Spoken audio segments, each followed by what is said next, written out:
मित्रांनो, आजच्या व्हिडिओमध्ये आपण बघणार आहे काकडीची लागवड कशी केली पाहिजे, किती अंतर असलं पाहिजे, त्यासाठी कोणत्या गोष्टींची काळजी घेतली पाहिजे, कोणत्या सीझनमध्ये कोणत्या अडचणी येतात किंवा कोणते रोग पडतात किंवा खताचं व्यवस्थापन कसं केलं पाहिजे म्हणजे जास्तीत जास्त उत्पन्न आपल्याला थोड्या वेळामध्ये मिळतं. काकडी हे पीक बघायला गेलं तर एकदम कमी वेळातलं आहे.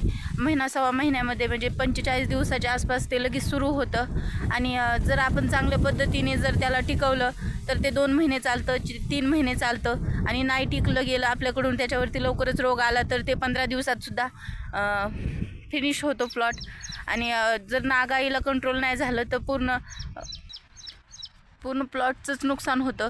त्यामध्ये आपण अशा काही गोष्टी बघणार आहे की जेणेकरून आपण जास्त दिवस आपला प्लॉट टिकवू शकतो. आता सगळ्यात सुरुवातीची गोष्ट म्हणजे आपण लवकरात लवकर ड्रिचिंग केली पाहिजे. त्याच्या अगोदर सुरुवातीला आपण लागवडीपासून घेऊ.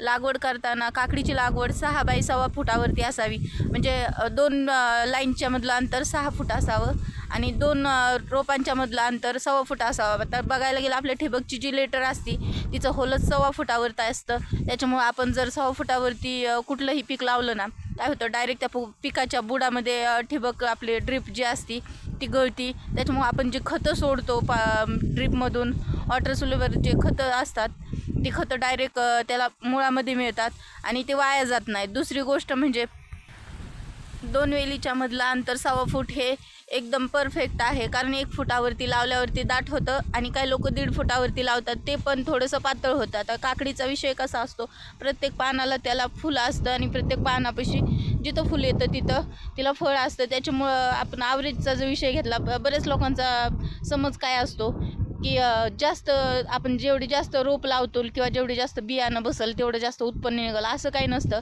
पण जर आपण चांगल्या पद्धतीने पीक आणलं तर नक्कीच जास्त उत्पन्न मिळत असतं.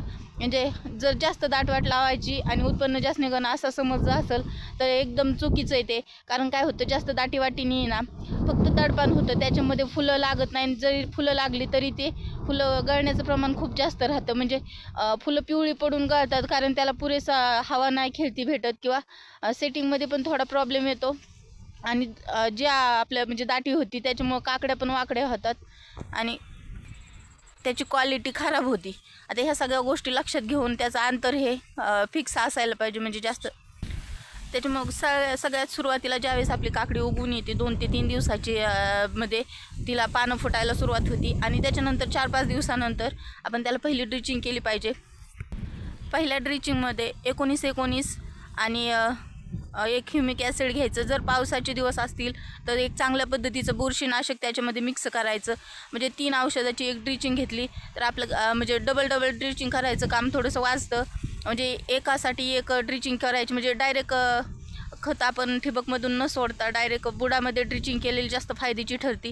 ती कशी ते आपण पाठीमागे एका कलिंगडाच्या व्हिडिओमध्ये सांगितलेलं आहे, तिथून तुम्ही बघू शकता ड्रिचिंगचं प्रमाण काय असायला पाहिजे आणि कशी ड्रिचिंग करावी त्याची पद्धत पण दाखवलेली, एकदम सोप्या पद्धतीने सगळं सविस्तर समजून सांगितलेलं आहे, तुम्ही तिथून बघू शकता. त्याचबरोबर काकडीमध्ये मुख्य 3 रोग असतात, करपा, बुरी आणि नागाळी. ह्या 3 रोगावरती जर आपण म्हणजे त्याच्यातून काकडी सोडवली तर त्याच्यामध्ये जास्त विशेष असं काही नाही आहे. म्हणजे त्या 3 रोगामधल्या एकाला जरी काकडी बळी पडली तरी कंट्रोल करायला थोडंसं अवघड जातं.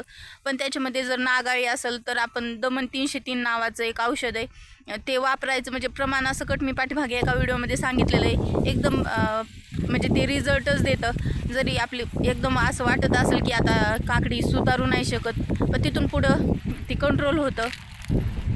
सोबतच बऱ्याच लोकांचं म्हणणं असतं की तारेवरती काकडी लावल्यावरती काकडी चांगली चालते किंवा जास्त दिवस चालते, पण प्रत्येकालाच तारेवरती काकडी लावणं शक्य नसतं किंवा ते करायचं पण एवढं म्हणजे वाटतं तेवढं सोपं नाही. कारण काकडी दोडक्यासारखी किंवा कारल्यासारखी एकदा वरती चढवून दिल्यावरती जात नाही, ती वजनदार वेल असतो आणि त्याला आऱ्या पण कमी असतात. त्याच्यामुळं तिला जेवढं आपण बांधून तेवढीच वरती जाते, त्यामुळे ते जरा खर्चिकच आहे. जरी आपण अंतर मेंटेन ठेवलं आणि व्यवस्थित गवताची वगैरे काळजी घेतली तर खाली सुद्धा जर आपण जमिनीवरती पसरत घातली वेलांची तरीसुद्धा खूप फायद्याची ठरते. पण एवढं होतं, पावसाळ्यात जर असेल तर ती काकडी आपल्याला वेलावरती असली तरी पण धुवायला लागते, कारण धुतल्यामुळं क्वालिटी राहते, थोडी चकाकी राहते. या सगळ्या गोष्टींचा विचार करून जसं अवेलेबल असेल, जर शक्य असेल तर तारेवरती, नसेल शक्य तर डायरेक्ट बेडवरती लावली तरीसुद्धा काकडी चांगल्या पद्धतीने येते. काकडीची उत्तम व्हरायटीसाठी पण आपण पाठीमागे एक व्हिडिओ बनवलेला आहे. खताचं व्यवस्थापनासाठी आपण नंतर एक व्हिडिओ बनवून अपलोड करू.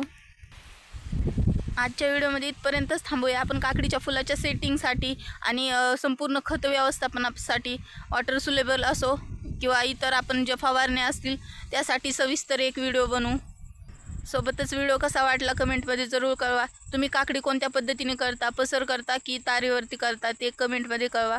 सोबतच जर पावसाळ्यात काकडी लावत असाल तर ड्रिचिंग करणं आवश्यकच आहे, कारण ड्रिचिंग केल्यावरतीच जे पीक असतं वेलवर्गीय पीक असतं ते सुधारतं. वेलवर्गीय पिकांमध्ये पावसाळ्यात जास्त सुधारणा असतात, पण त्याचबरोबर रोग पण तेवढेच असतात. या सगळ्या गोष्टींची काळजी घेऊन आपल्या पिकाची काळजी घेतली पाहिजे आणि उत्पन्नात वाढ केली पाहिजे. आजच्या व्हिडिओमध्ये इथपर्यंतच थांबूया. भेटूया पुढच्या अशाच एखाद्या नवीन आणि माहितीपूर्ण व्हिडिओमध्ये. तोपर्यंत आपल्या चॅनलवरचे पाठीमागचे व्हिडिओ बघा.